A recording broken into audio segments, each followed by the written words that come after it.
நாம் ஜெபிக்கலாம். பரிசுத்த பிதாவே, நன்றியோடு நாங்களுமே துதிக்கிறோம், ஸ்தோத்திரித்து மையப்படுத்துகிறோம்.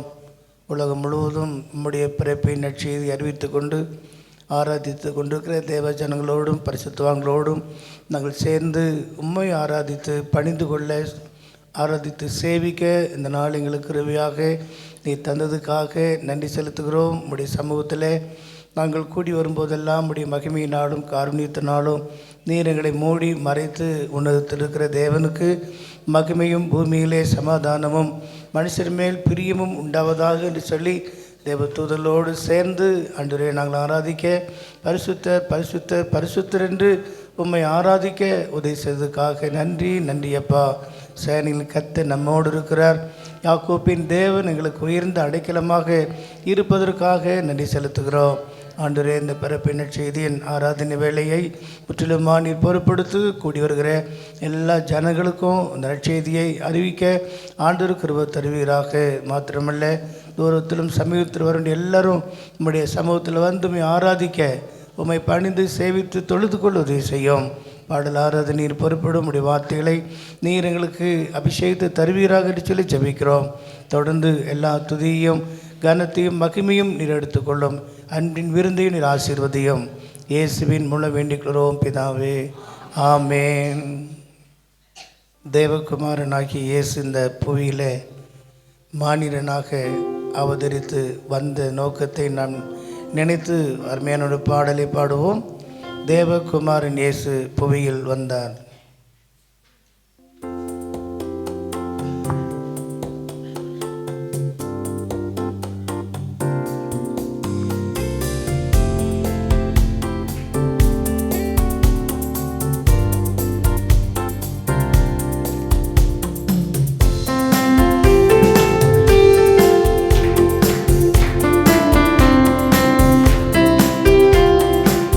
தேவகுமாரன் இயேசு புவியில் வந்தார் மனிதனார். எல்லோரும் கூடியே போவோம் சந்தோஷமாய் ஆராதிக்க. எல்லோரும் கூடியே போவோம் சந்தோஷமாய் ஆராதிக்க. புல்லனையா முன்னணையில் பிறந்திருக்கும் இப்பாலகனே. உள்ளனையா முன்னணையில் பிறந்திருக்கும் இப்பாலகனே. தேவகுமாரன் இயேசு புவியில் வந்தார் மனிதனார். தேவகுமாரன் இயேசு புவியில் வந்தார் மனிதனார்.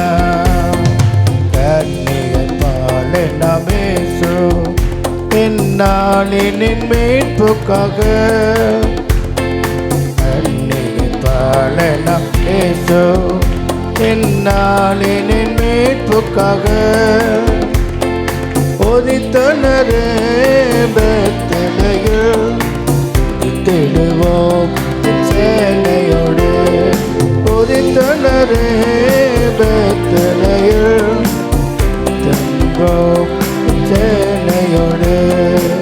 தேவகுமாரன் இயேசு புவியில் வந்தார் மனிதனார்.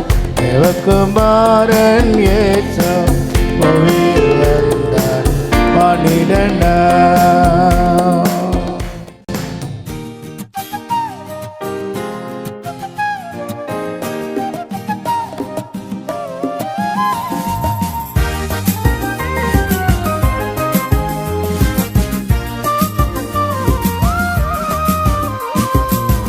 உலகமெங்கும் இன்றைக்கு எக்ஸ்பிரஸ் கிறிஸ்மஸ் என்று சொல்லி ஒருவருக்கு ஒரு வாழ்த்துகள் தெரிவித்து கொண்டிருக்கிறாங்க. நானும் உங்களுக்கு கிறிஸ்மஸ் வாழ்த்து தெரிவித்துக் கொள்கிறேன். அல்லேலூயா.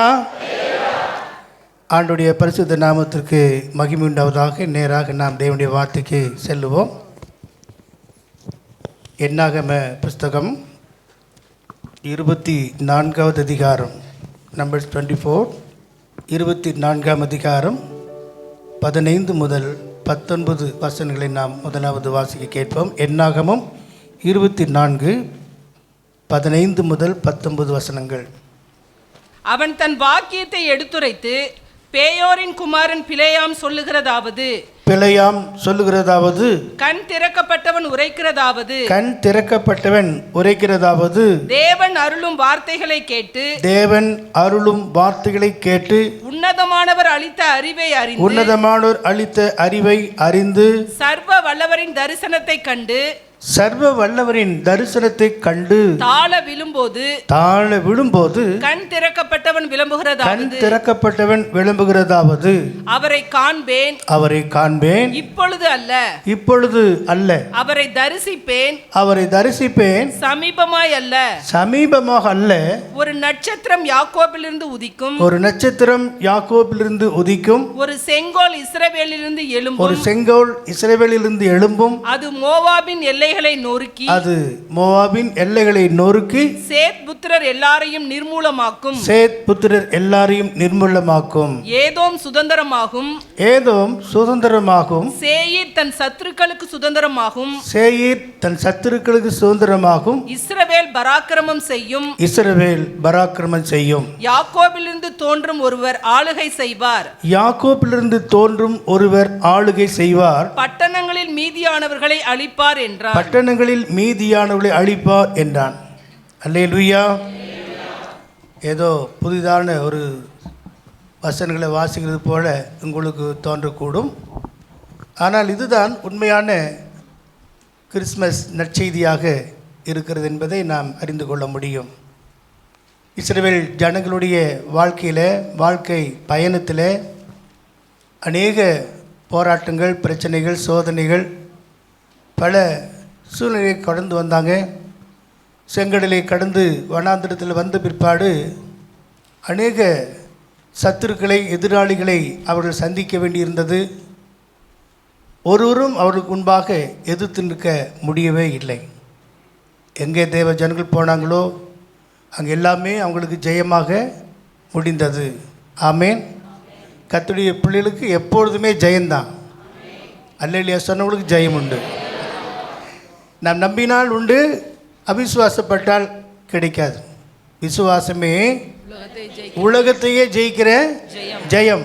நம்முடைய நாவு அப்படி அறிக்கை பண்ணும்போது ஸ்பீக் த லாங்குவேஜ் ஆஃப் ஃபெய்த்னு சொல்கிறது போல நம்முடைய விசுவாச அறிக்கையே நமக்கு ஒரு ஜெயத்தை கொடுக்கும். ஆமேன்.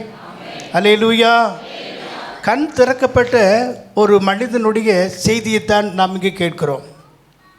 பிரியமானவர்களே, இஸ்ரவேல் ஜனங்கள் பல சத்துருக்களை சந்தித்தாங்க, பல போராட்டங்களை சந்தித்து ஜெயம் எடுத்தாங்க. ஆகவே பாலாக் என்ற ஒரு ராஜா, மோவாபின் ராஜாவாகிய பாலாக், வசனங்களை பார்த்து கொள்ளுங்க.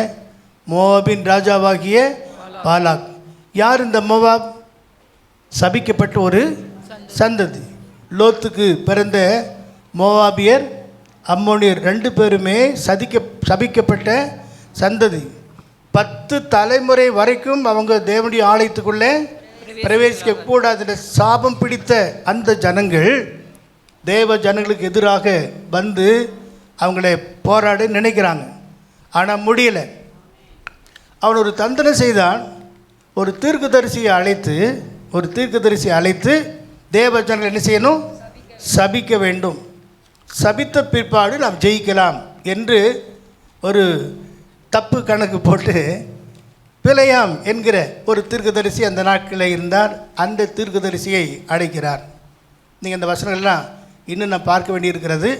அந்த பிலேயாம் தீர்க்கதரிசியை அவன் அழைத்து இவ்விதமாக இஸ்ரவேலரை நீ சபிக்க வேண்டும் என்று சொன்னபோது ஆரம்பத்தில் அவனுடைய மனதில் போக ஒரு ஆசை இருந்தது. அந்த வசனங்களை நீங்கள் பார்த்தீங்கன்னா 22ஆம் அதிகாரம் 23, 24 இந்த வசனங்களிலெல்லாம் அதிகாரங்களிலெல்லாம் எவ்விதமாக அவன் அழைக்கப்பட்டான். வரமாட்டேன் முதலாவது சொன்னான். முதல்ல அவன் இருதயத்தில் சில வாஞ்சிகள் இருந்தது என்றெல்லாம் நாம் பார்க்கிறோம். இஸ்ரவேலர்களுக்கு ஏற்பட்ட பிரயாணத்தில் கடைசி சோதனை தான் இந்த சோதனையாக இருக்கிறது. மோவாபின் ராஜாவாகிய பாலாக் இங்கே இஸ்ரவேல் ஜனத்தை சபிக்கும்படியாக பிலேயாம் என்ற தீர்க்கதரிசியை அழைக்கிறான். என்னாகமம் 22ஆம் அதிகாரம் 12, 13 வசனங்கள். அதற்கு தேவன் பிலேயாமை நோக்கி, நீ அவர்களோட போக வேண்டாம். கர்த்தர் சொல்றாரு, நீ அவங்களோட போக வேண்டாம். அந்த ஜனங்கள் சபிக்கவும் வேண்டாம். அவர்கள் ஆசீர்வதிக்கப்பட்டவர்கள் என்றார். இஸ்ரவேல் ஜனங்கள் ஆசீர்வதிக்கப்பட்டவர்கள், நீ அவர்களை சபிக்க வேண்டாம் என்று சொன்னார். பிலேயாம் காலமே எழுந்து பாலாகின் பிரபுக்களை நோக்கி நீங்கள் உங்கள் தேசத்துக்கு போய்விடுங்கள், நான் உங்களோட கூட வருகிறதற்கு கர்த்தர் எனக்கு உத்தரவு கொடுக்க மாட்டோம் என்கிறார் என்று சொன்னான். இவ்விதமாக முதல் முறை சொல்லிட்டா. அதுக்கப்புறம் பாருங்க 17-18 வசனங்கள். உம்மை மிகவும் கனம் பண்ணுவேன், நீர் சொல்வதையெல்லாம் செய்வேன். பாலாக் ராஜா திரும்ப சொல்லி அனுப்புகிறான், தீர்க்கதரிசியாகிய பிலேயாமே, நீ வந்தால் நான் உன்னை மிகவும் கனம் பண்ணுவேன், நீர் சொல்வதையெல்லாம் செய்வேன். அப்பா, நீ சொல்வதெல்லாம் செய்வேன். நீர் வந்து எனக்காக அந்த ஜனங்களை என்ன செய்யணும்? சபிக்க வேண்டும் என்று சொன்னான். பிலேயாம் பாலாகின் ஊழியக்காரருக்கு பிரதியுத்தரமாக, பாலாக் எனக்கு தன் வீடு நிறைய வெள்ளியும் பொன்னும் தந்தாலும், வெள்ளி விலை அதிகம், வெள்ளியும் பொன்னையும் கொடுத்தாலும், சிறிய காரியமானாலும் பெரிய காரியமானாலும் செய்யும் பொருட்டு என் தேவனாகிய கர்த்தரின் கட்டளையை நான் மீறக்கூடாது என்று பதில் உரைத்த இந்த பிலேயாம் வாய் வழியாக வாயளவில் சொன்னானே ஒழிய அவன் இருதயத்திலே கொஞ்சம் பண ஆசை, பொருளாசை இருந்ததாக ஆவியானோர் கண்டுபிடித்து தேவனே அவனை திரும்ப போக சொல்கிறார். 20வது வசனம். இரவிலே தேவன் பிலேயாமிடத்தில் வந்து, இரவிலே தேவன் அவனிடத்தில் வந்து, அந்த மனிதர் உன்னை கூப்பிட வந்திருந்தால், அந்த மனிதர் திரும்ப உன்னை கூப்பிட வந்திருந்தால், நீ எழுந்து அவர்களோட கூட போ. பார்த்தீங்களா? எழுந்து அவரோட கூட போ. போன 2 முறை சொன்னார், நீ போகக்கூடாது, போய் அவங்களை சபிக்கக்கூடாது, அவங்க ஆசீர்வதிக்கப்பட்டவங்க என்னெல்லாம் சொன்னார். இப்போ 3வது முறை கர்த்தரே அந்த பிலேயாமிடத்தில் சொல்கிறார், நீ அவளோடு கூட போ. ஆனாலும் கண்டிஷன், நான் உனக்கு சொல்லும் வார்த்தையின்படி மாத்திரம் நீ செய்ய வேண்டும். அல்லேலூயா. இப்போ பிலேயாம் ஒரு விதத்தில் மனதில் சந்தோஷப்பட்டு இருக்கிறான். ஆனால் கர்த்தர் ஒரு கண்டிஷனோடு அனுப்புகிறார், நீ போனால் நான் சொல்கிற வார்த்தையை மட்டும்தான் நீ சொல்ல வேண்டும் என்று சொல்லி கண்டிஷன் போட்டு அனுப்புகிறார். அதைத்தான் நம்ம அங்கே நாம் பார்க்கிறோம். பிரியமானவர்களே, ஏன் இந்த ஒரு சந்தர்ப்பம் என்றால், நம்ம தீர்க்கதரிசன புத்தகங்களிலும் நிருபங்களிலும் அந்த பிலேயாமை குறித்து நாம் பார்க்கிறோம். யூதா நிருபம் 11வது வசனத்தை நாம் பார்ப்போம் என்றால், கூலிக்காக அவன் என்ன செய்கிறான்? வஞ்சகமாய் போகிறான். 11வது வசனம். இவர்களுக்கு ஐயோ, இவர்கள் காயினுடைய வழியிலே நடந்து பிலேயாம் கூலிக்காக செய்த, கவனிங்க, பிலேயாம் கூலிக்காக செய்த வஞ்சகத்தினாலே என்று நாம் பார்க்கிறோம். பிலேயாம் கூலிக்காக வஞ்சகத்தினாலே அவன் என்ன செய்தான்? மனதில் அந்த காரியத்தை கர்த்தர் அறிந்தார். இருதயங்களை ஆராய்கிற தேவன். ஆமென். அது மட்டுமல்ல, இதை குறித்து பேதுரு திட்டவட்டமாக எழுதுகிறதை நாம் வாசிக்கலாம். 2 பேதுரு 2ஆம் அதிகாரம் 15-16. செம்மையான வழியை விட்டு தப்பி நடந்து பேயோரின் குமாரனாகிய பிலேயாமின் வழியை பின்பற்றி போனவர்கள் என்று இங்கே நாம் பார்க்கிறோம். பிலேயாம் அப்படிப்பட்டவனாக இருக்கிறான். பேயோரின் வழி அல்லது அவன் தப்பி போன ஒரு வழியாக காணப்படுகிறான். அவன் இருதயத்தில் அப்படிப்பட்ட ஒரு சிந்தை இருந்திருக்கிறதை கர்த்தர் அறிந்து நீ போ என்று சொன்னார். அல்லேலூயா. பாருங்கள், போகிற வழியில் அவன் ஏறி சென்ற அந்த கழுதை அவனை சுமந்து போகிறது. ஒரு இடுக்கமான வழியில் செல்லும்போது அவனை அந்த இடுக்கமான சுவர் வழியாக கால் தேய்த்து கொண்டு போகிறது. நமக்கு தெரியும், அங்கே ஒரு தடை உண்டாகிறது இல்லையா? ஆமேன். கழுது ஏன் அப்படி செய்தது என்பதெல்லாம் நமக்கு தெரியும். உருவின பட்டயத்தோடு கூட தேவ தூதன் எதிரில் நின்று கொண்டு தடை செய்து கொண்டிருக்கிறார். அதை கண்ட கழுதை விலகி போனது. 1 முறை அல்ல, 2 முறை அல்ல, 3 முறை விலகினது. 3 தரம் அந்த பிலேயாம் அந்த கழுதை என்ன செய்தான்? அடித்தான். அல்லேலூயா. பாருங்க, இங்கே என்ன நடக்குது என்றால், அவன் கண் குருடாக இருக்கிறதா? இல்லை, கண் திறந்துதான் இருந்தது. ஆனால் அவனுடைய கண் மயக்கம் கூலிக்காக வஞ்சகமாக, அதாவது பொருளாசையினால், பண ஆசையினால் அவன் மனது நிரம்பி இருந்ததுனால எதிரில் இருந்த தேவதூதனை காண முடியவில்லை. பண ஆசையானது எல்லா தீமைக்கும் வேறாக இருக்கிறது. இன்றைக்கு அநேகருடைய கண்கள் இவ்விதமாக பண ஆசை, பொருளாசை, இன்னும் பல விதமான ஆசைகள், இச்சைகளின் நிமித்தமாக அந்த உண்மையான மனக்கண் அவங்களுக்கு என்ன செய்யப்பட்டிருக்கிறது? மறைக்கப்பட்டிருக்கிறது. கழுதைக்கு தேவதூதனை தெரிகிறது, ஆனால் தீர்க்கதரிசிக்கு தேவதூதன் ஏன்? அவருடைய மனதில் பொருளாசையும் வஞ்சகமாக கூலிக்காக வேலை செய்யக்கூடிய, தீர்க்கதரிசனம் சொல்லக்கூடிய அந்த மனிதனாக இருந்தான் என்பதை நாம் வசனங்கள் மூலமாக அறிகிறோம். பிரியமானவர்களே, நம்முடைய வாழ்க்கையில் எல்லா விதமான ஆசை இச்சைகளுக்கு விலகி தேவன் மேலுள்ள அந்த பண்பு, பாசம், பற்று எப்போதும் நமக்கு இருக்கும் என்றால் தேவ தூதரை நாம் அறியலாம், வழியை நாம் கண்டுகொள்ளலாம், வழியிலே நாம் சரியாக செல்லலாம். ஆனால் இங்கே பார்க்கிறோம், இந்த கர்த்தரின் சத்தத்தை உணர்ந்து கொள்ள அவனால் முடியவில்லை. கழுதை 3 முறை வழி தவறி சென்றது, அடித்தான். கழுதை கண்ட கர்த்தருடைய தூதனை யார் காணவில்லை? பிலேயாம் காணவில்லை. இந்த மாதிரி உள்ள பலவிதமான ஆசைகள், இச்சைகளினாலே மனிதனுடைய மனது குருடாகி, மனக்கண் குருடாகி, தேவனுடைய சரியான தரிசனத்தையும் வெளிப்படுத்தலையும் அறிய முடியாதவர்களாக இருக்கிறார்கள் என்பதை நாம் இதன் மூலமாக பரிந்து கொள்கிறோம். மிருகத்தினுடைய கண் திறக்கப்பட்டது, காது திறக்கப்பட்டது, வாய் திறக்கப்பட்டது, பேச ஆரம்பித்தது. ஆமேன். என்னை ஏன் இவ்விதமாக அடிக்கிறாய்? இல்லையா? கழுதை பேசுனதா இல்லையா? வேதம் சொல்கிறது, பேசாத மிருகம் பேசி தீர்க்கதரிசியுடைய மதிகேட்டை தடுத்தது. வாசிக்கிறீங்களா? பேசாத மிருகம் பேசி தீர்க்கதரிசியுடைய மதிகேட்டை வெளிப்படுத்தினதாக நாம் பார்க்கிறோம். பிரியமானவர்களே, இந்த சந்தர்ப்பங்களை நாம் நன்றாக அறிந்து கொள்ள வேண்டும். நம்முடைய நோக்கம், நம்முடைய வாஞ்சை, நம்முடைய விருப்பம் எல்லாமே முதலாவது தேவனுடைய ராஜ்யமும் அவருடைய நீதியும் தான் என்பதற்கு முக்கியமான ஒரு காரணம். ஆனால் பிலேயாம் ஒரு தீர்க்கதரிசியாக இருந்தாலும் கூட அவருடைய மனதில் இருந்த காரியத்தை கர்த்தர் அறிந்ததினால் நீ போய் என்று சொன்னார், அங்கே தடை பண்ணினார். ஆனால் அவன் அந்த தடையை மீறி அப்போ செல்கிறதை நாம் பார்க்கிறோம்.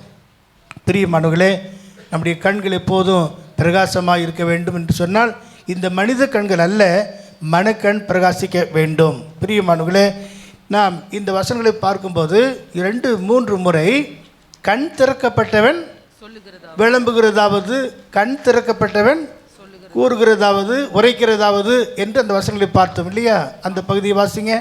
அவன் தன் வாக்கியத்தை எடுத்துரைத்து, பேயோரின் குமாரன் பிலேயாம் சொல்கிறதாவது, கண் திறக்கப்பட்டவன் உரைக்கிறதாவது, கண் திறக்கப்பட்டவன் உரைக்கிறதாவது என்று சொல்லி அவன் கண் திறக்கப்பட்டது. அல்லேலூயா. அந்த பகுதியை நீங்கள் பார்த்தீங்கன்னா தேவதூதனை கண்டு அதுக்கப்புறம் அவன் மன்னிப்பு கேட்கிறதெல்லாம் நாம் பார்க்கிறோம். ஆகவே நம்முடைய வழியில் தேவனுடைய சித்தமில்லாத ஒரு காரியம் இருக்கும் என்றால் தேவன் தடை செய்வார். ஆகவே தான் நம்முடைய வழியை குறித்து எப்போதும் கர்த்தருக்கு ஒப்புக் கொடுக்க வேண்டுமாம். உன் வழியை கர்த்தருக்கு ஒப்புவித்து அவர் மேல் நம்பிக்கையாயிரு, அவரே உன் காரியத்தை வாய்க்க பண்ணுவார். என் வழி தனி வழி என்று போனால் அது வேறு வழியை கொண்டு போய் விட்டுடும். ஆமேன். நமக்கென்று ஒரு வழி அல்ல, இயேசுவே வழியாக இருக்கிறார், இயேசுவே சத்தியமாக இருக்கிறார், அவரே நமக்கு ஜீவனாக இருக்கிறார். ஆனால் உன் வழியில் அவனுக்கு ஏற்பட்ட இடைஞ்சலை பாருங்கள். பிரியமானவர்களே, ஆகவேதான் நம்முடைய வழி பிரயாணம் என்று சொல்வது ஆவிக்குரிய ஜீவியத்தில் உண்டாகிற ஆவிக்குரிய பிரயாணத்தில் கர்த்தரை நோக்கி சென்று கொண்டிருக்கிற, பரலோகத்தை நோக்கி போய் கொண்டிருக்கிற இந்த பிரயாணத்தில் நாம் தேவகுமாரனோடு இணைந்து இருக்க வேண்டுமாம். சங்கீதம் 2:12 நான் வாசிக்கிறோம். அங்கே சொல்லப்பட்டிருக்கிற காரியம், குமாரன் கோபம் கொள்ளாமலும் நீங்கள் வழியிலே அழியாமல் இருக்கும்படி அவரை முத்தம் செய்யுங்கள். கொஞ்ச காலத்திலே அவருடைய கோபம் பற்றி எரியும். அவரை அண்டிக் கொள்ளுகிற யாவரும் பாக்கியவான்கள். ஆமேன். பக்கத்தில் பார்த்து சொல்லுங்க, அவரை அண்டிக் கொள்ளுகிற பாக்கியவான்கள். சொன்னவங்க பாக்கியவான்கள். இப்பொழுது யாரெல்லாம் சொன்னீங்களோ நீங்கள் பாக்கியவான்கள். அவரை அண்டிக் கொள்கிறவர்கள் பாக்கியவான்கள். வழியிலே நாம் அழியாதபடிக்கு குமாரனை முத்தம் செய்கிறேன் என்று சொல்வது அவருடைய வார்த்தைக்கு, சத்தியத்துக்கு கீழ்ப்படிந்து நேசித்து ஒப்பு கொடுக்குற ஒரு காரியமாக இருக்கிறது. ஆகவே தான் தீர்க்கதரிசி எரேமியா வாசிக்கிறோம் 6ஆம் அதிகாரம் 12ஆம் வசனத்தில் வழிகளிலே நின்று பூர்வ பாதைகள் எவை என்று கேட்டு பூர்வ பாதைகள் எது என்று கேட்டு விசாரித்து நல்ல வழி எங்கே என்று பார்த்து நல்ல வழி எது என்று பார்த்து அதிலே நடுவுங்கள் அப்பொழுது உங்கள் ஆத்துமாவுக்கு இளைப்பாறுதல் அப்பொழுதுதான் நம்முடைய ஆத்துமாவுக்கு இளைப்பாறுதல் கிடைக்கும் என்று கர்த்தர் சொல்லுகிறார். கர்த்தர் எப்படி சொல்லுகிறார்? ஆனால் அவர்களோ நாங்கள் அதிலே நடக்க மாட்டோம். எப்படி இருக்கு? கர்த்தர் சொல்றாரு, வழியில் நின்று பூர்வ பாதை எது என்று கேட்டு விசாரித்து அதிலே நடுவுங்கள், நல்ல வழி எதுவோ என்று அறிந்து அதிலே நடுவுங்கள், அப்பொழுது உங்கள் ஆத்மாவுக்கு இளைப்பாறுதல் கிடைக்கும். இளைப்பாறுதல் தருவினர் சொல்றாரு. ஆனால் அவங்க என்ன செய்றாங்க? கேட்க மாட்டோம் என்கிறார்கள். பிரியமானவர்களே, நாம் வழியை கேட்டு நடந்து அதன்படி ஜீவிப்போம் என்றால் தான் நமக்கு நித்திய ஜீவன் உண்டு. அல்லேலூயா. பிலேயாமுடைய கண்ணுக்கு என்ன நடந்தது? மனக்கண் குருடாகிவிட்டது. வேதம் சொல்கிறது, வாசிப்போமா? யோவான் சுவிசேஷம் 12:40. அவர்கள் கண்களினால் காணாமலும் இருதயத்தினால் உணராமலும், அதாவது பழைய ஏற்பாட்டு இஸ்ரவேல் ஜனங்களுடைய வாழ்க்கை குறித்து சொல்லப்பட்டிருக்கிற வார்த்தை, அவர்கள் கண்களினால் காணாமலும் இருதயத்தினால் உணராமலும் குணப்படாமலும் இருக்கும்படிக்கு நான் அவர்களை ஆரோக்கியம் ஆக்காமல் இருக்கும்படிக்கும் அவர்களுடைய கண்களை அவர் குருடாக்கி. என்னாச்சு? கண்களை அவர் குருடாக்கி அவர்கள் இருதயத்தை கடினமாக்கினார். அல்லேலூயா. வழியிலே குமாரனை முத்தம் செய்யாமல் நாம் நமக்கேற்ற வழியை தெரிந்து கொண்டு விருப்பம் போல நடப்போம் என்றால் என்ன செய்வோமா? மனக்கண் குருடாகி தேவனுடைய வார்த்தையை கேட்க முடியாது, தேவனுடைய தரிசனத்தை பெற்றுக்கொள்ள முடியாது, ஆசீர்வாதத்தை பெற்று அனுபவிக்கவும் முடியாது. நம்முடைய மனக்கண் பிரகாசிக்க வேண்டுமாம். ஆமேன்.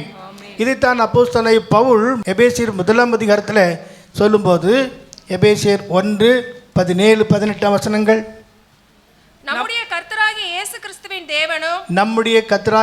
கிறிஸ்துவின் தேவனும் மகிமையின் பிதாவுமானவர் தம்மை நீங்கள் அறிந்து கொள்வதற்காக, பாருங்க, தம்மை நீங்கள் அறிந்து கொள்வதற்காக ஞானத்தையும் தெளிவையும் அளிக்கிற ஆவியையும் உங்களுக்கு தந்தருள, ஞானத்தையும் அறிகிற அறிவையும் கொடுக்கும்படிக்கு தாம் தம்மை அழைத்ததினாலே நமக்கு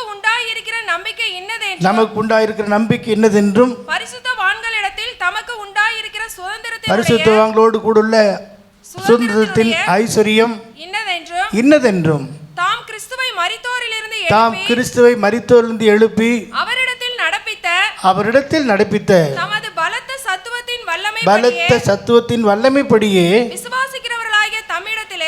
விசுவாசிகளாகிய நம்மிடத்திலே காண்பிக்கும் தம்முடைய வல்லமையின் மகா மேன்மையான மகத்துவம் இன்னதென்றும் நீங்கள் அறியும்படிக்கு, பாருங்க, நீங்கள் அறியும்படிக்கு அவர் உங்களுக்கு பிரகாசமுள்ள மனக்கண்களை கொடுக்க வேண்டும் என்று சொல்லி வேண்டிக் கொள்கிறேன். பவுல் அப்போஸ்தலனுடைய ஒரு வேண்டிக் கொண்ட ஒரு ஜெபம். உங்கள் மனக்கண்கள் எப்படி இருக்கணுமா? பிரகாசிக்க வேண்டும். குருடாக இருக்கக்கூடாது, மனக்கண் குருடடைந்து கூடாது. இந்த உலகத்தில் அநேகர் அப்படி குருட்டாட்டமாக இருக்கிறாங்க, உயிரோடு செத்தவர்களாக நடந்து கொண்டிருக்கிறாங்க. இந்த பூமியில் இருக்கிற சிருஷ்டிப்பு எல்லாமே ஆண்டவரை வெளிப்படுத்தி கொண்டிருக்கிறது இல்லையா?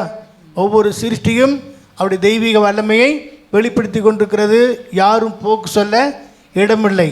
ரோமர் 1ஆம் அதிகாரம் 20வது வசனத்தை நீங்கள் பார்த்தீங்கன்னா, போக்கு சொல்ல இடமே இல்லை. நான் கடவுளை அறியவில்லை, தேவனை அறியவில்லை என்று சொல்லவே முடியாது. 1:20. எப்படி என்றால், காணப்படாதவைகளாகிய அவருடைய நித்திய வல்லமை தேவத்துவம் என்பவைகள் எல்லாம் உண்டாக்கப்பட்டிருக்கிற எல்லா சிருஷ்டிகள் மூலமாக உலகம் உண்டானது முதல் கொண்டு தெளிவாக காணப்படும். ஆதலால் அவர்கள் போக்கு சொல்ல யாரும் போக்கு சொல்றதுக்கு இடமே இல்லை. அல்லேலூயா. யாரும் போக்கு சொல்ல இடமில்லை. ஆனால் கீழே உள்ள வசனங்களை பார்த்தீங்கன்னா, இழிவான இச்சையினாலும் தீமையான காரியத்தினாலும் தேவ சித்தம் இல்லாத காரியத்தின் நிமித்தமாக அவருடைய மனக்கண் என்ன செய்து குருடாக போய்விட்டது என்று நாம் பார்க்கிறோம். இதனுடைய ஒரு நிறைவான ஒரு பகுதி தான் இஸ்ரவேல் ஜனங்கள் அவருடைய மனது குருடாக்கப்பட்டது நிமித்தமாக பிரஜாதியாருக்கு ரட்சிப்பு வந்தது. அதே தான் ஒரு ரகசியத்தை அறிய வேண்டும் என்று விரும்புகிறேன். அது என்னவெனில், புறஜாதியாருடைய நிறைவு, புதிய ஏற்பாட்டு சபையின் நிறைவு உண்டாகும் வரைக்கும் இஸ்ரவேலரில் ஒரு பகுதியாருக்கு மனது கடினம். ஆங்கிலத்தில் அது பிளைண்ட்னஸ் டு இஸ்ரேல்னு சொல்லப்பட்டிருக்கிறது. அவங்க மனது பிளைண்ட், அதாவது குருட்டாகட்டமாக மாறிவிட்டது நிமித்தமாக புறஜாதியாகிய நமக்கு ரட்சிப்பு கிடைத்ததாய் நாம் பார்க்கிறோம். அல்லேலூயா. ஆனால் நான் வேதவசனத்தில் பார்த்தோம், இப்படிப்பட்ட வழி நமக்கு உண்டு என்று சொன்னாலும் அவர்கள் கேட்க மாட்டோம் என்கிறார்கள். ஆனால் நம்முடைய ஆண்டவர் நம்ம எல்லாவற்றுக்கும் பிரகாசமுள்ள மனக்கண்களை தரும்படிக்கு எப்போது நாம் வேண்டிக் கொள்ள வேண்டும். ஆமேன். அல்லேலூயா. நமது ஆண்டவர் சர்வலோகத்துக்கும் சர்வேஸ்வரன். என்னது? சர்வலோகத்துக்கும் சர்வேஸ்வரன், அகிலாண்டு ஈஸ்வரன், மெய்யான பரஞ்சோதி, எந்த மனுஷனையும் பிரகாசிப்பிக்கிற மெய்யான ஒளி, அருட்பெரும் ஜோதி, தனிப்பெரும் கருணை அவர்தான். யோவான் சுவிசேஷம் 1ஆம் அதிகாரம் 9ஆம் வசனத்தை பார்த்தீங்கன்னா, எந்த மனுஷனையும் பிரகாசிப்பிக்கிற மெய்யான ஒளி. ஆமேன். ஆமென். உலகத்திலே வந்து எந்த மனுஷனையும் பிரகாசிப்பிக்கிற ஒளியே, உலகத்திலே வந்து எந்த மனுஷனையும் பிரகாசிப்பிக்கிற ஒளியே, அந்த மெய்யான ஒளி, அந்த மெய்யான ஒளி. அல்லேலூயா. எந்த மனுஷனையும் பிரகாசிப்பிக்கிற மெய்யான ஒளி. எந்த விதமான ஆலயத்தில் நீங்கள் போனாலும் அந்த ஜோதியை, அந்த வெளிச்சத்தை, அந்த ஒளியை தான் என்ன செய்கிறாங்க? தரிசிக்கிறாங்க இல்லையா? சன்னிதானத்தில் எங்கே போனாலும் எதை தரிசிக்கிறாங்க? ஒளியே. அது யார் ஒளி? நானே உலகத்திற்கு ஒளியாக இருக்கிறேன். வேறு யாரும் அப்படி சொல்லலை. அவங்கெல்லாம் ஒளியை வைத்து, வெளிச்சத்தை வைத்து, தீபத்தை வைத்து வணங்கினார்கள் ஒளிய. இயேசு சொன்னார், நானே உலகத்திற்கு ஒளியாக இருக்கிறேன். அல்லேலூயா.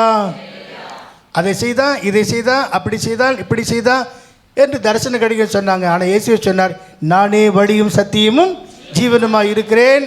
என்னால் அன்றி ஒருவனும் பிதாவிடத்தில் வர முடியாது.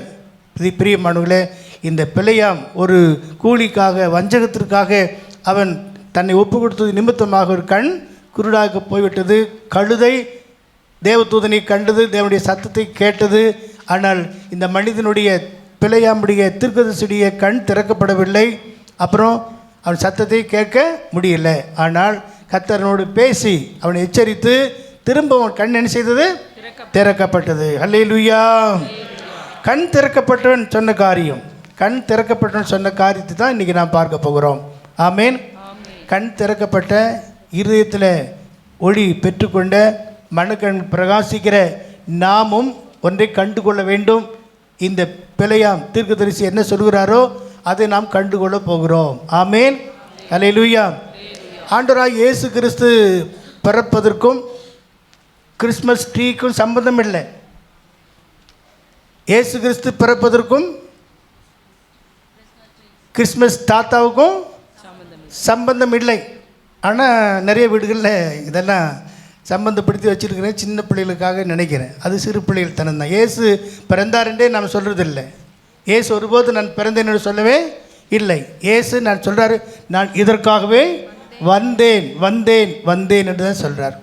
பிறப்பு கொண்டாடுகிறதை விட ஆண்டவராய் இயேசு கிறிஸ்து வரப்போகிற அதை நாம் எதிர்நோக்கி காத்திருப்பதுதான் மிக முக்கியம். குழந்தைகளுக்கு சொல்லும்போது ஒரு குமாரன் கொடுக்கப்பட்டார், பாலகன் பிறந்தார், அவர் இப்படிப்பட்டார் இப்படின்னு சொல்கிறான், பொதுவான ஒரு சுவிசேஷம். ஆனால் மகிமையின் சுவிசேஷமானது அவர் சீக்கிரம் வரப்போகிறார். அல்லேலூயா. ஆகவே இந்த கண் திறக்கப்படும் சொன்ன ஒரு நட்சத்திரம், அவன் சொல்கிறார், இதோ யாக்கோப்பிலே ஓர் நட்சத்திரம் உதிக்கும். படிங்க. அவரை காண்பேன், அவரை காண்பேன், இப்பொழுது அல்ல, இப்பொழுது அல்ல, அவரை தரிசிப்பேன், அவரை தரிசிப்பேன், சமீபமாய் அல்ல, சமீபமாக அல்ல, ஒரு நட்சத்திரம் யாக்கோபில் இருந்து உதிக்கும். ஆமென். அல்லேலூயா. நட்சத்திரம் வீட்டில் தொங்குதா? ஒரு நட்சத்திரம் யாக்கோபில் இருந்து உதிக்கும், யாக்கோப்பின் சந்ததியிலிருந்து உதிக்கும். ஒரு செங்கோல் இஸ்ரவேலில் இருந்து சரி, எழும்பும். இங்கே நாம் பார்க்கிறோம் இந்த கண் திறக்கப்படும் சொன்ன ஒரு காரியம் என்னவென்றால், யாக்கோப்பிலே ஒரு நட்சத்திரம் உதிக்கும். ஆமென். அல்லேலூயா. கிரீக்கில் கிறிஸ்டாஸ் என்றால் காப்பாற்ற, ஆதரவு தர என்று அர்த்தம். மாஸ் என்றால் பண்டிகை, கொண்டாடுதல் என்று அர்த்தம். கிரைஸ்ட் என்ற அந்த வார்த்தை கிரீக்கில் எக்ஸ் என்று அழைக்கப்பட்டதுனால எக்ஸ்மஸ் என்று அறிவிக்கிறாங்க. ஆமேன், அல்லேலூயா. கிரீக்கில் கிறிஸ்டாஸ் என்றால் காப்பாற்றுகிறவர், ஆதரிக்கிறவர். மாஸ் என்றால் பொதுவாக சொல்லுவாங்க, மாஸுக்கு போனோன்னு சொல்லுவாங்க. மாஸ் என்றால் பண்டிகை அல்லது கொண்டாடுதல். கிரைஸ்ட் என்ற வார்த்தை கிரீக்கில் இல்லை, அதை எக்ஸ் என்று குறித்தாங்க. அதனால தான் எக்ஸ்மஸ் என்று பொதுவாக சொல்லுவாங்க. பிரியமானவர்களே, நம்முடைய வாழ்க்கையில் நமக்கும் நட்சத்திரத்துக்கும் ஒரு சம்பந்தம் உண்டாகி இருக்கிறது. யார் இந்த நட்சத்திரம்? யாக்கோப்பிலே ஒரு நட்சத்திரம் உதிக்கும் என்று அந்த பிள்ளையாம் தீர்க்கதரிசி சொன்னது போல இந்த நட்சத்திரத்தை நாம் அறிய வேண்டும். இப்போ நம்ம அந்த ஒரு பாட்டை பாட போகிறோம். யாக்கோப்பிலோர் நட்சத்திரம், அரசனை காணாமல் இருப்போமோ அந்த பாடலில் ஒரு குவாட்ஸ் வருகிறது.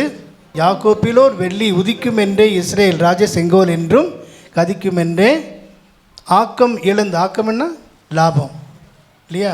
ஆக்கம் இழந்து மறு வாக்குரைத்த தீர்க்கன் மொழி பொய்யாத பாக்கியமே யூத அரசனை காணாமல் இருப்போமே என்று இந்த அருமையான பாடல் பிறகு நாம் பாட போகிறோம். இப்போ அந்த குறிப்பு மட்டும் பார்க்கலாம். யாக்கோப்பின் சந்ததியில் ஒரு நட்சத்திரம் உதிக்கும். பிரியமானவர்களே, நீங்கள் மத்திய சுவிசேஷத்தை நீங்கள் 2ஆம் அதிகாரத்துக்கு பார்த்தீங்கன்னா அந்த நட்சத்திரத்தை பற்றி சொல்லுகிற வசனம் என்னென்னா, அவருடைய நட்சத்திரத்தை காண வந்தோம். 2ஆம் அதிகாரத்தை பாருங்க, 2ஆம் வசனம். யூதருக்கு ராஜாவாக பிறந்திருக்கிறவர் எங்கே? யூதருக்கு ராஜாவாக பிறந்திருக்கிறவர் எங்கே? கிழக்கிலே அவருடைய நட்சத்திரத்தை கண்டு. யாருடைய நட்சத்திரம்? யாரு அவரு? இயேசு. அவருடைய நட்சத்திரத்தை கண்டு. அல்லேலூயா. அப்படி என்றால் ஆண்டவராகிய இயேசு கிறிஸ்து நட்சத்திரமாக இருக்கிறார். அவரை கண்டுகொள்ள சாஸ்திரிகள் வந்தாங்க என்று நாம் பார்க்கிறோம்.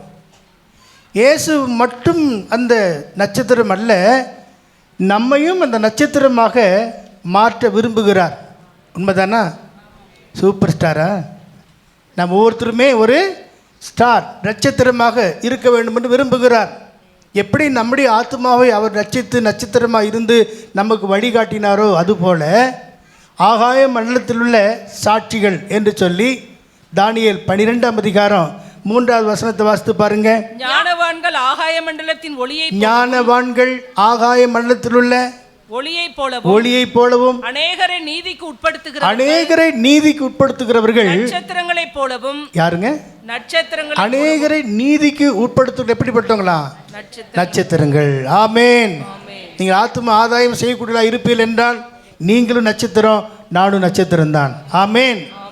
அவருடைய நட்சத்திரம் எவ்விதமாக நற்செய்தியை கொண்டு வந்ததோ அதுபோல நாம் ஒவ்வொருவரும் மற்றவர்களுக்கு நற்செய்தியை அறிவிக்க வேண்டும். அந்த நாளில் தேவதூதர் என்ன சொன்னாங்க?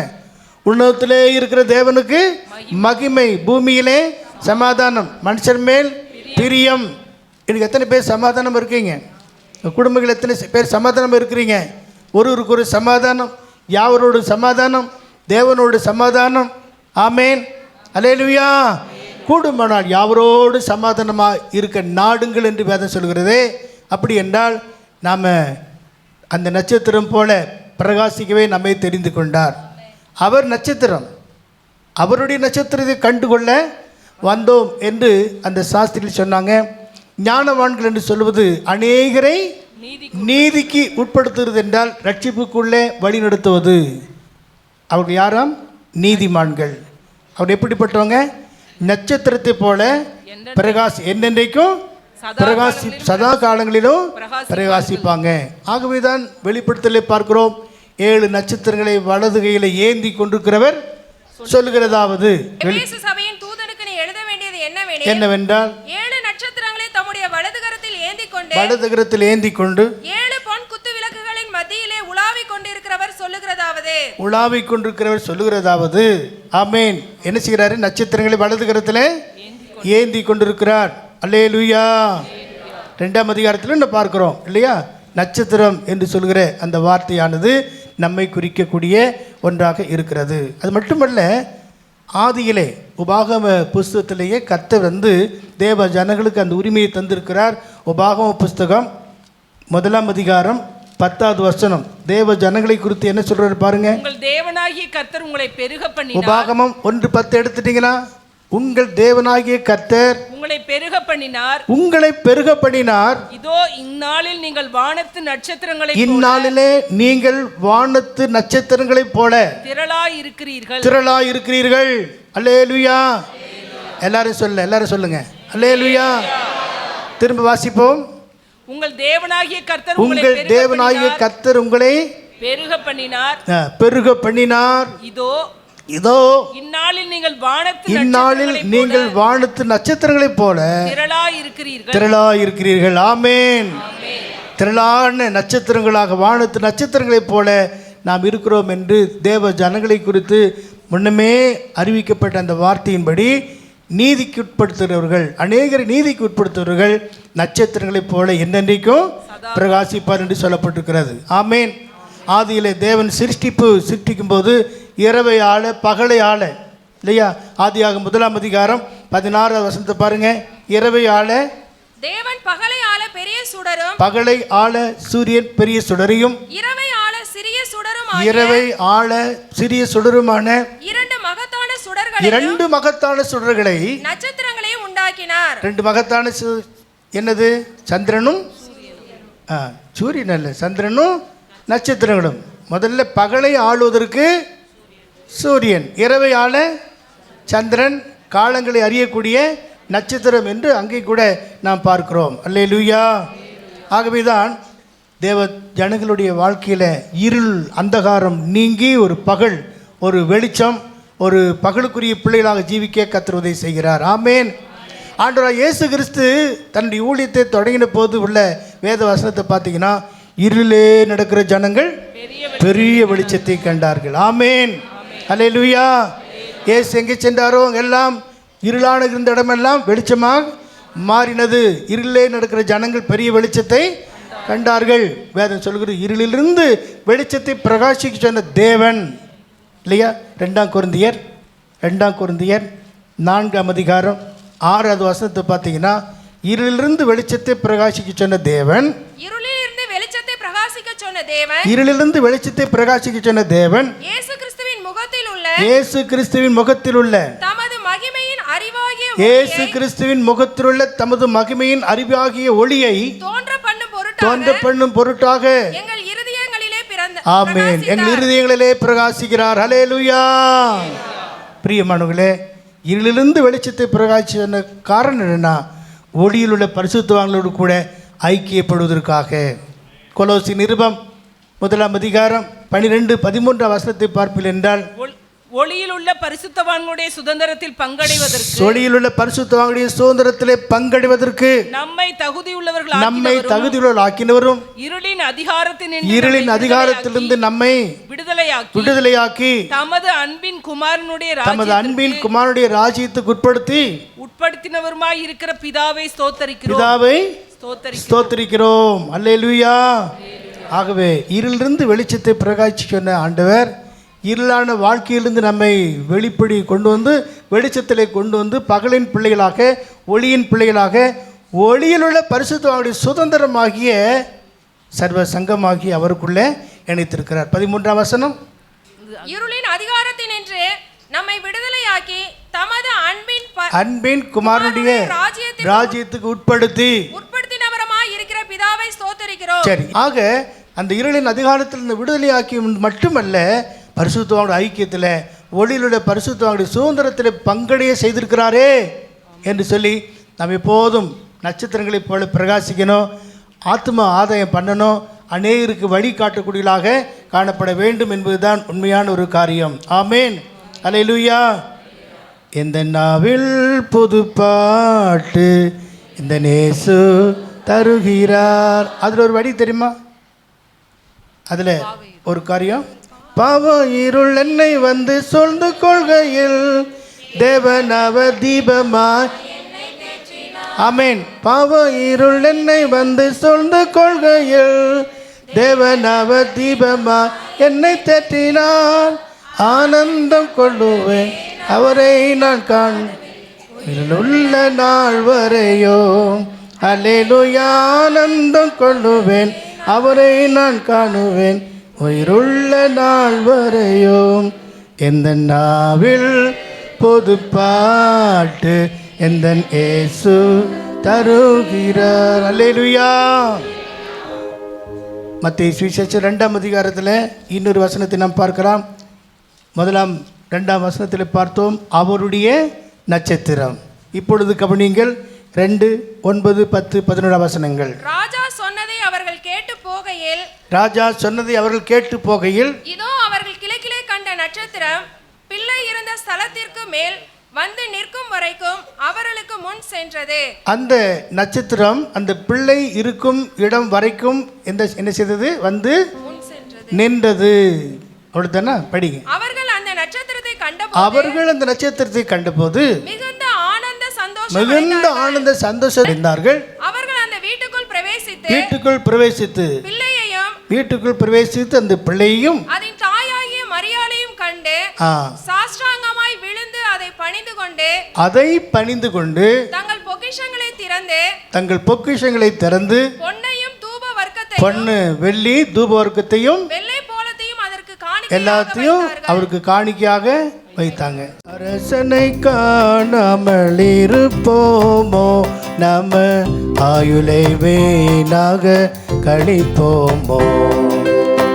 அரசனை காணாமல் இருப்போமோ, நம்ம ஆயுளை வீணாக கழிப்போமோ. பரம்பரை ஞானத்தை பழிப்போமோ, யூதர் படன பாவங்களை ஒழிப்போமோ. யூத அரசனை காணாமல் இருப்போமோ. யாக்கோபிலோர் வெள்ளி ஒதிக்கும் என்றே, இஸ்ரேல் ராஜ செங்கோல் எங்கும் கதிக்கும் என்றே. யாக்கோபிலோர் வெள்ளி ஒதிக்கும் என்றே, இஸ்ரேல் ராஜ செங்கோல் எங்கும் கதிக்கும் என்றே. ஆக்கமிழந்து மறு வாக்குரைத்த பலாம் இக்கண்மொழி பொய்யாத பாக்கியமே. யூத அரசனை காணாமல் இருப்போமோ, அரசனை காணாமல் இருப்போமோ. நம ஆயுளை வீணாக கழிப்போமோ.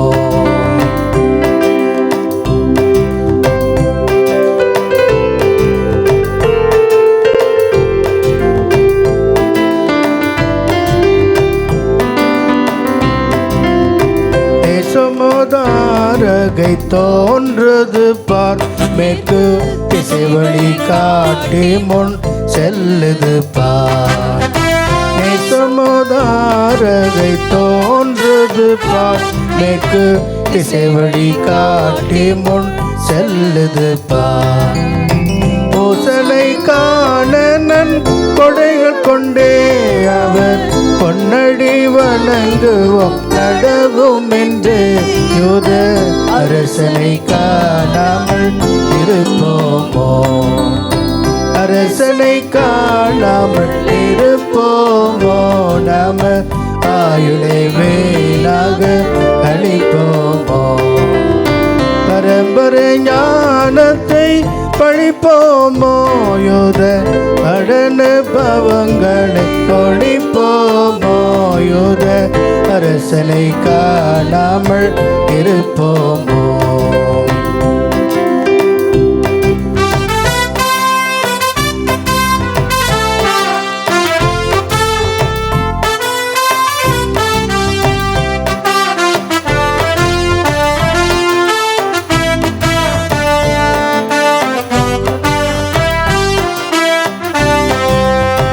அலங்கர மனை ஒன்று தோணுது பார், அதன் அழகு மனமும் கண்ணும் கவர்ந்தது பார். அலங்கர மனை ஒன்று தோணுது பார், அதன் அழகு மனமும் கண்ணும் கவர்ந்தது பார். இளவரசங்கு இருக்கும் நிச்சயம் பார், நாம் எடுத்த கருமம் சித்தியாகிடும் பார். யோத அரசனை காணாமல் இருப்போமோ, அரசனை காணாமல் இருப்போமோ, நம ஆயுளை வீணாக கழிப்போமோ, பரம்பர ஞானத்தை பழிப்போமோ, யோத படன பவங்களை ஒழிப்போமோ, யோத அரசனை காணாமல் இருப்போமோ.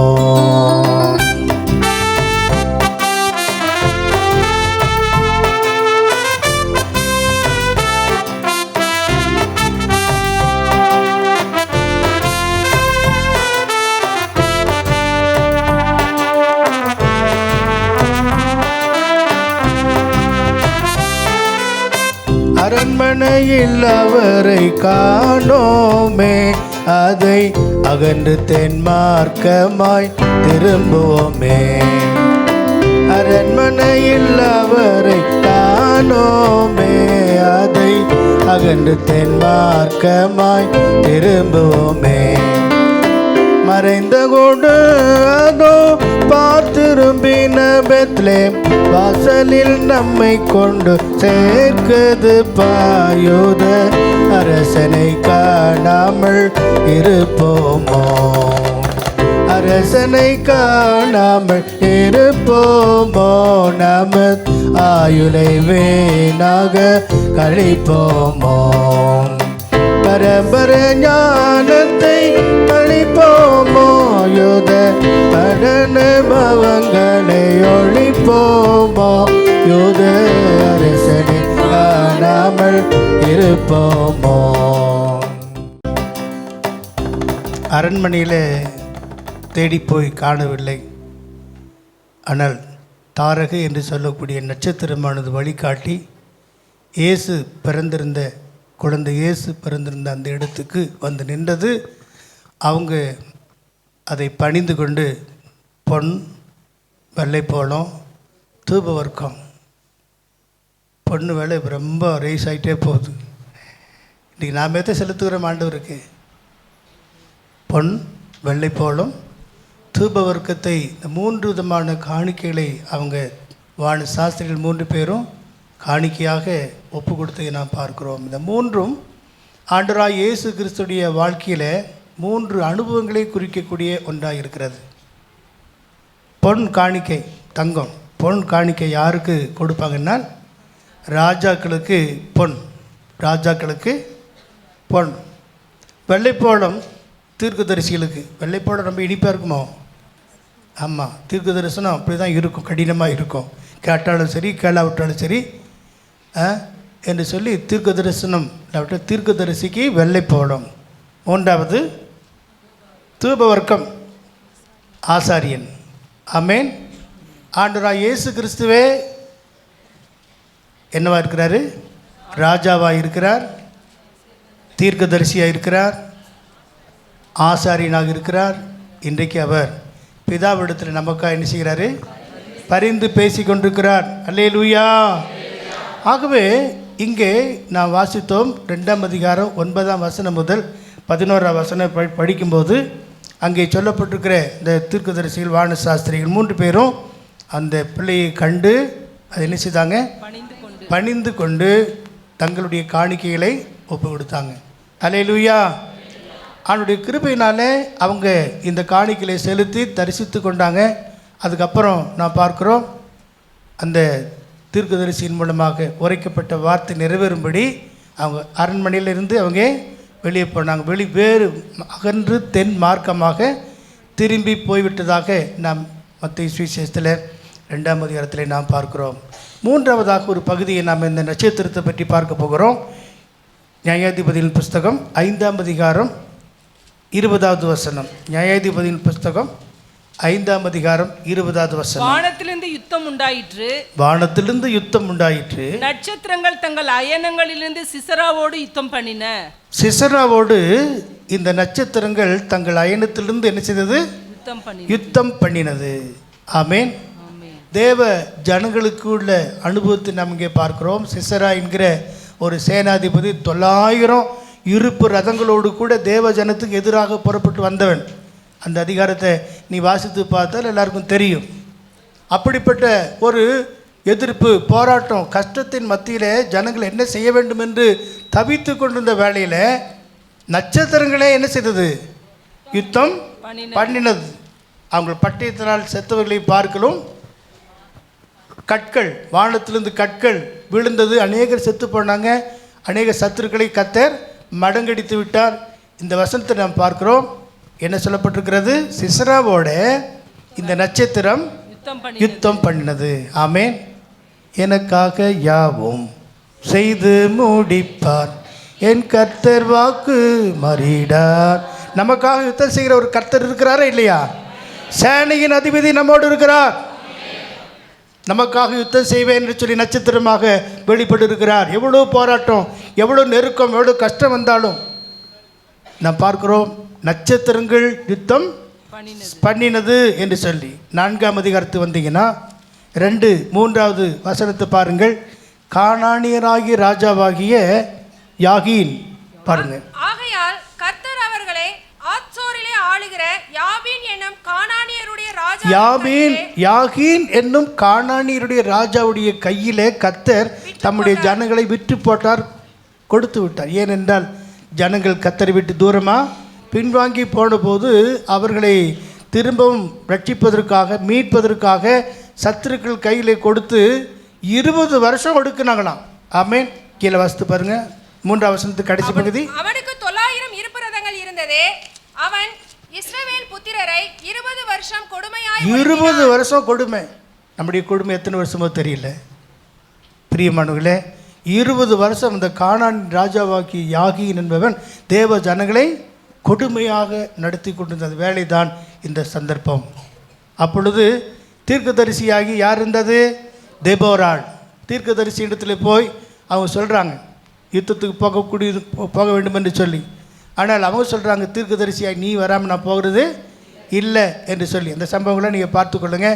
அதுக்கப்புறம் தீர்க்கதரிசியின் மூலமாகவும் ஜெயம் இல்லை, பாராக் மூலமாகவும் ஜெயம் இல்லை. அந்த ராஜா சத்துருக்களுக்கு தப்பி ஓடி போய் அல்லேலூயா யாகேல் என்ற கூடாரத்துக்குள்ளே போய் ஒளிஞ்சிட்டான். யாகேல் என்ற ஒரு ஸ்திரீனுடைய கூடாரத்தில் ஒளிந்து கொண்டான். தாகத்துக்கு தண்ணீர் கேட்டான். அந்த அம்மா தண்ணீர் அல்ல பாலை கொடுத்து தூங்க வச்சாங்க. அதுக்கப்புறம் என்ன செய்தாங்க? ஒரு கூடார ஆணியை எடுத்து நெற்றியில் வைத்து ஒரே அடி தான், வேறு அடி இல்லை, ஒரு அடியில் அந்த நெற்று விழுந்து போனது. அப்படி ஆயாசமாய் தூங்கினவன் செத்து போனான். இன்றைக்கி சிலர் ஆயாசமாக தூங்கினீங்க பார்த்துக்குங்க, மதிலிருந்து கீழே விழுவீங்க. ஒரு வாலிபன் பிரசங்கத்தை கேட்டு ராத்திரி ரொம்ப நேரம் நீண்ட நேரம் அப்போஸ்தலர் நடவடிக்கையில் பார்க்குறோம். ஐத்திகு அவன் பேர், ஐத்திகு, தீமத்தை அல்ல, ஐத்திகு. அவன் கேட்டுகிட்டே இருந்தான். அப்படியே ஆயாசமாக கவனம். ஆன்மா என்ன ஆகும்? செத்து போகும். இடம் கொடுக்கக்கூடாது. இந்த பெரிய யுத்த வீரன் 900 இருப்பு ரதங்களோடு வந்தவன் இப்போ தப்பி ஓடி அவன் கூடாரத்தில் ஒளிந்து கொண்டான். அந்த ஸ்திரீ அவளை ஒரு செம்பு காலத்தில் மூடினான். தண்ணி கேட்டபோது பாலை கொடுத்தான். அப்புறம் என்னாச்சு? அயர்ந்த நித்திரை ஆகிவிட்டான். இரவு நேரத்தில் ஒரு டம்ளர் பால் குடித்து படுங்க, நல்ல நித்திரை வரும். ஆமேன்.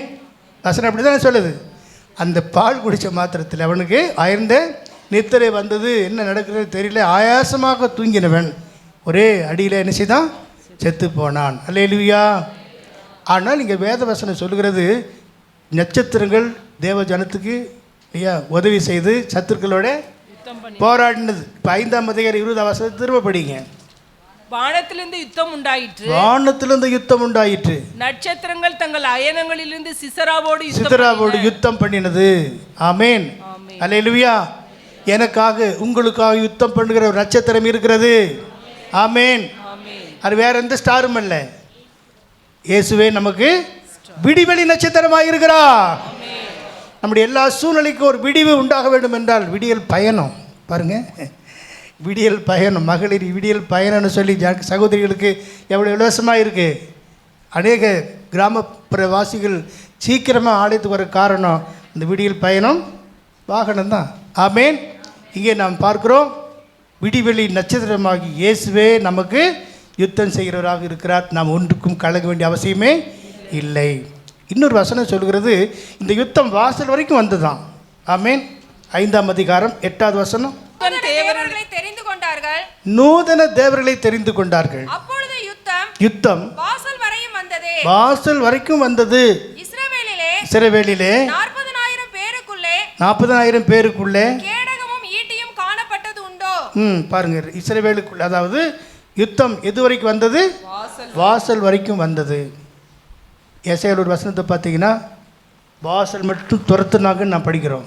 யுத்தம் அப்படி என்றால் எங்கே யுத்தம் புறப்பட்டு வருகிறதோ அங்கேயே கொண்டு போய் சேர்த்துருவார். நமக்கு எதிராக வருகிற எந்த சத்துருவாக இருந்தாலும், எந்த வழியாக புறப்பட்டு வந்தாலும், எத்தனை வழியா தெரியுமா?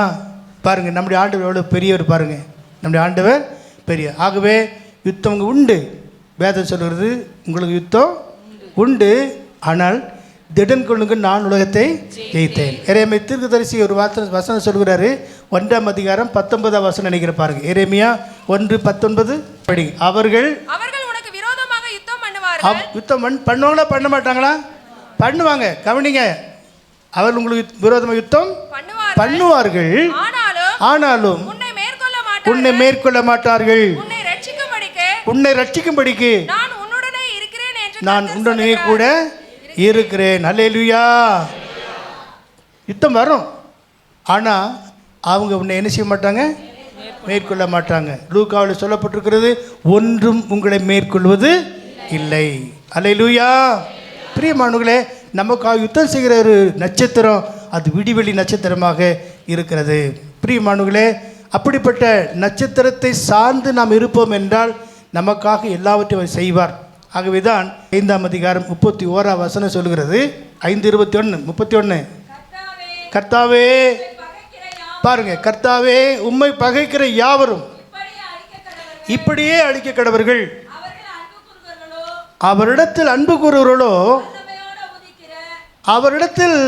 கூறுவர்களோ வல்லமையாக உதிக்கும் சூரியனை போல் இருக்க கடவர்கள் என்று பாடினார்கள். ஆமென். சரி, அமைதலாயிற்று என்று நாம் பார்க்கிறோம். பிரியமானவர்களே, யுத்தத்தை செய்கிறவர் நட்சத்திரமாக இருக்கிறார், விடிவெள்ளி நட்சத்திரமாக இருக்கிறார். வெளிப்படுத்தல் வாசிக்கிறோம் 22ஆம் அதிகாரம் 16வது வசனத்தில், இயேசுவே விடிவெளி நட்சத்திரம்.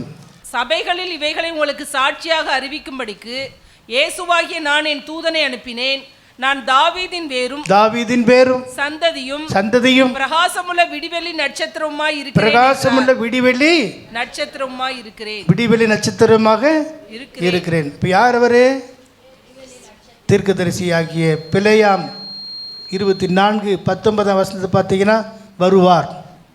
24:19 ஒருவர் வருவார். யாக்கோபிலிருந்து தோன்றும் ஒருவர் ஆளுகை செய்வார். யாக்கோபிலிருந்து தோன்றுகிற ஒருவர் ஆளுகை செய்வார், பட்டணங்களில் மீதியானவர்களை அழிப்பார் என்றான். உலகத்திலே தோன்றுவார், உலக மீட்புக்காக ரட்சிப்புக்காக ஒருவர் தோன்றுவார். அதுதான் வெளிப்படுத்தலை நாம் பார்த்தோம். அவரே விடிவெள்ளி நட்சத்திரமாக இருக்கிறார். அல்லேலூயா. ஆண்டவர் இயேசு கிறிஸ்து சீக்கிரம் வரப்போகிறார் என்பதுதான் நமக்கு முக்கியம். பிறந்தார் என்று கொண்டாடி கொண்டு அங்குமாக அலைந்து கொண்டிருப்பது அல்ல. நம்முடைய ஆண்டவராகிய இயேசு கிறிஸ்துவின் வருகையை நாம் எதிர்நோக்கி காத்திருக்க வேண்டும். முதலாம் வருகையில் பாவ மன்னிப்பை கொடுப்பதற்காக, பாவத்திலிருந்து மீட்பை கொடுப்பதற்காக இரட்சகராக இயேசு என்ற நாமத்தில் வெளிப்பட்டார். பாவிகளுடைய பாவத்திலிருந்து விடுவிக்கிறதுக்காக அவர் பேர் என்ன? இயேசு என்று பெயரிட்டாங்க.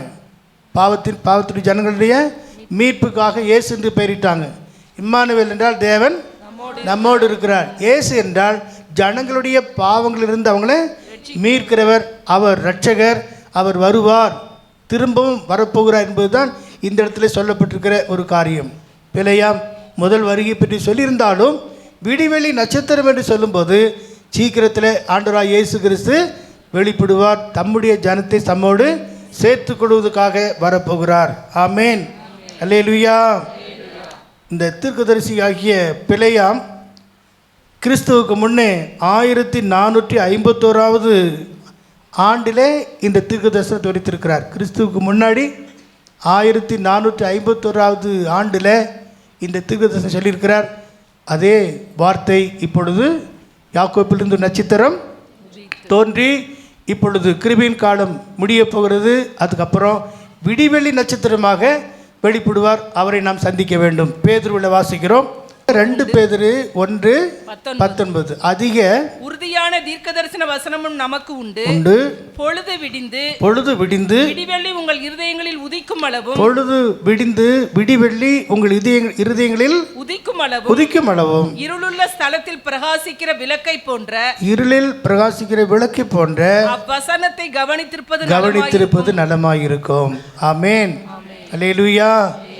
ஆகவேதான் இந்த தீர்க்கதரிசி யாக்கோப்பிலே ஒரு நட்சத்திரம் உதிக்கும் என்றார். அதை கண்டு கொண்ட தீர்க்கதரிசிகள் அதை பணிந்து கொண்டு காணிக்கைகளை செலுத்தினாக. தேவனுடைய வழிநடத்தலுக்கு இருந்தது. தேவ ஜனங்களுக்கு அந்த நட்சத்திரமே யுத்தம் செய்யக்கூடியதாக இருந்ததாக நாம் வாசித்தோம். அது மட்டுமல்ல, வரப்போகிறவர் விடிவெளி நட்சத்திரமாக வெளிப்பட போகிறார். அவரை நாம் சந்திக்க வேண்டும். தீர்க்கதரிசியாகி பிலேயாம் அந்த ராஜாவிடத்தில் போய் எவ்வளோ காரியங்களை பார்த்தும் கூட செய்தும் கூட தேவ ஜனத்தை அவன் சபிக்கவே முடியவில்லை. ஆமென். இஸ்ரவேலுக்கு விரோதமாக மந்திரம் இல்லை, குறி சொல்லுதல் இல்லை, எதுவுமே இல்லை. தேவன் பொய் சொல்ல ஒரு மனுஷன் அல்ல, மனமாற மனுஷனும் அல்ல என்ற நல்ல தீர்க்கதரிசனத்தை சொல்லி 24ஆம் அதிகாரம் 1ஆம் வசனத்தில் இஸ்ரவேலை ஆசீர்வதிப்பதே தேவனுக்கு பிரியம். அல்லேலூயா. ஆகவே நாம் ஆசீர்வதிக்கப்பட்ட ஜனம். நமக்கு எதிராக எந்த ஒரு வல்லமையும் செயல்படவே முடியாது. ஆண்டுடைய கருத்தில் நம்ம ஒப்பு கொடுப்போமா? இவ்விதமாக அந்த தீர்க்கர்கள் இயேசுவிடத்தில் தன்னை ஒப்பு கொடுத்து பணிந்து கொண்டார்களோ அதுபோல ஆண்டுடைய கருத்தில் நம்ம ஒப்பு கொடுக்கலாம். நாம் எல்லாரும் எழுந்து நின்று ஒரு கோரஸை நாம் பாடி கர்த்தரை மகிமைப்படுத்துவோம். பொறுமை, தாழ்மை, அன்பொருக்கம், பெரும் தன்மையுள்ளவரே. பொறுமை, தாழ்மை, அன்பொருக்கம், பெரும் நன்மையுள்ளவரே. மரணம் வரையும் தன்னை தாழ்த்தினதால் மேலான நாமம் பெற்றார். மரணம் வரையும் தன்னை தாழ்த்தினதால் மேலான நாமம் பெற்றார். மேலான நாமம் பெற்றார். பிறந்தார் வானவர் புரிமாடிட புகழ் பாடிட பிறந்தார். வானவர் புகழ் பாடிட பிறந்தார். குருவை தொடரும் சீஷர்களும் ஒரு போல மாறிடுவார். குருவை தொடரும் சீஷர்களும் ஒரு போல மாறிடுவார். அவர் நாமம் தரித்தவர் யாவருமே அவர் பாதையில் நடப்போம். அவர் பாதையில் அவர் பாதையில் நடப்போம். அவர் பாதையில் நடப்போம். பிறந்தார் வானவர் புவிமானிட புகழ் பாடிட பிறந்தார். வானவர் புகழ் பாடிட பிறந்தார். ஜெபிப்போம். ஸ்தோத்திரிக்கிறோம் ஆண்டவரே, மே ஸ்தோத்திரம். எங்களை அதிகமாக நேசிக்கிற எங்கள் நல்ல தகப்பனே, நன்றியோடு நாங்கள் உம்மை துதித்து உம்மை மகிமைப்படுத்துகிறோம். இந்த நல்ல நாளுக்காய் நன்றி செலுத்துகிறோம் ஆண்டவரே. இன்று கர்த்தராகிய கிறிஸ்து என்னும் இரட்சகர் உங்களுக்கு தாவீதின் ஊரில் பிறந்திருக்கிறார் என்ற நற்செய்தியோடு ஆண்டவரே சபையிலே ஆண்டவரை உம்மை துதித்து உம்மை மகிமைப்படுத்தி கொண்டே இருக்க நீர் எங்களுக்கு உதவி செய்தபடி நாளை ஸ்தோத்திரிக்கிறோம். காலை ஆராதனையிலிருந்து இம்மட்டுமாக உம்முடைய பரிசுத்த பிரசன்னத்தால் நீர் எங்களை நிறைத்தபடி நாளை துதிக்கிறோம் ஆண்டவரே.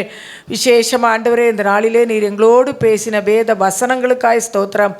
பிலேயாம் தீர்க்கதரிசி ஆண்டவரே, நீர் இந்த உலகத்துக்கு வருவதற்கு முன்னாகவே ஆண்டவரே தீர்க்க தரிசனம் உரைத்து ஆண்டவரே கர்த்தருடைய அனாதி நோக்கம், தீர்மானம், திட்டங்கள், நாட்கள், கத்தாவே வருஷங்கள் கடந்து கொண்டிருக்கிறது. நீர் எங்களுக்காக இந்த உலகத்தில் வந்தீர் ஆண்டவரே. உலகத்தின் பாவத்தை சுமந்து தீர்த்த தேவ ஆட்டுக்குட்டியாக ஆண்டவரே நீர் வந்தீர். அதற்காக நன்றி செலுத்துகிறோம். கன்னியின் வயிற்றில் வந்த தேவன் ஆண்டவரே, மே ஸ்தோத்திரம் ஸ்தோத்திரம் ஆண்டவரே. வசனங்களை கேட்டோம், அதன்படி நடக்கிறவர்களாக ஆண்டவரே, அதன்படி அதை உணர்ந்து ஜீவிக்கிறவர்களாக ஆண்டவரே, கர்த்தருக்கு பிரியமானதை நாங்கள் செய்ய ஆண்டவரே. யாக்கோபிலே ஆண்டவரே ஒரு நட்சத்திரம் தோன்றும், நீர் எங்களுக்கு நீதியாய் ஒளியாய் உலகத்தின் வெளிச்சமாய் இருக்கிறபடினால நம்ம ஸ்தோத்திரிக்கிறோம் ஆண்டவரே. நீர் எங்களுக்குள்ளே வாசமாய் இருக்கிறபடினால நம்ம ஸ்தோத்திரிக்கிறோம். ஆராதனையிலே கலந்து கொண்ட எல்லா தேவ பிள்ளைகளையும் கர்த்தர் ஆசீர்வதிக்கும்படியா ஜெபிக்கிறோம் ஐயா. நம்ம ஸ்தோத்திரம். இதோ ஆண்டவரே கடமைக்காகவோ கட்டாயத்துக்காக அல்ல, உண்மையோடும் உத்தமத்தோடு கர்த்தரை ஆராதித்து உம்முடைய நாமத்தை மகிமைப்படுத்தி கொண்டிருக்க உதவி செய்தபடினால் நம்ம ஸ்தோத்திரிக்கிறோம். இந்த நாள் ஆராதனையை பொறுப்படுத்தீர். வந்த ஒவ்வொருவரையும் நீர் ஆசீர்வதித்து அனுப்பும்படியா ஜெபிக்கிறோம். மீதியான நாட்களிலும் கூட ஆண்டவரே எங்களுக்கு நல்ல உபவாச ஜெபங்கள் வருஷ கடைசியில் இருக்கிற எல்லாவற்றையும் கர்த்தர் பொறுப்படுத்தி ஆசீர்வதிப்பீராக. தாழ்த்தி உம்முடைய கரத்தில் ஒப்பு கொடுக்கிறோம். பொறுப்படும் ஆசீர்வதியம் இயேசுவின் நாமத்தில் கேட்கிறோம் பிதாவே. அறிவிப்பு: நாளை மாலை முதல், வெள்ளிக்கிழமை மாலை முதல் செவ்வாய்க்கிழமை பகல் வரைக்கும் உபவாச ஜெபம். வெள்ளிக்கிழமை மாலையிலும், சனி ஞாயிறு திங்கள் காலை மாலை நேரங்களில் காலை 9 மணி முதல் 1 மணி வரையும், மாலை 6 மணி முதல் 8:30 மணி வரைக்கும் உள்ள ஜெபங்களில் நீங்கள் கண்டிப்பாக பங்கு பெற வேண்டும் விரும்புகிறோம். ஆமேன். வருகிற ஞாயிற்றுக்கிழமை காலை ஆராதனை இருக்கும், சாயங்காலமும் ஆராதனை இருக்கும். அந்த நாளில் உங்களுக்கு யாரும் காணிக்கப்பட வேண்டாம். ஆமேன். அல்லேலூயா. நம்ம கர்த்தரை ஸ்தோத்திரிப்போமா? ஸ்தோத்திரம் ஸ்தோத்திரம் ஸ்தோத்திரம். என் ஆத்துமாவே கர்த்தரை ஸ்தோத்திரி, என் முழுவதுமே பரிசுத்த நாமத்தை ஸ்தோத்திரி. என் ஆத்துமாவே கர்த்தரை ஸ்தோத்திரி, அவர் செய்த சகல உபகாரம் மறவாதே. ஆமேன். நம்முடைய கர்த்தராகிய இயேசு கிறிஸ்துவின் கிருபையும் பிதாவாகிய தேவனுடைய அன்பும் பரிசுத்த ஐக்கியமும் இன்றும் என்றும் சதா காலங்களிலும் நம் அனைவரோடும் கூடவே இருப்பதாக. ஆமேன். அல்லேலூயா. கர்த்தரை ஆசீர்வதிப்பாராக. கொஞ்சம்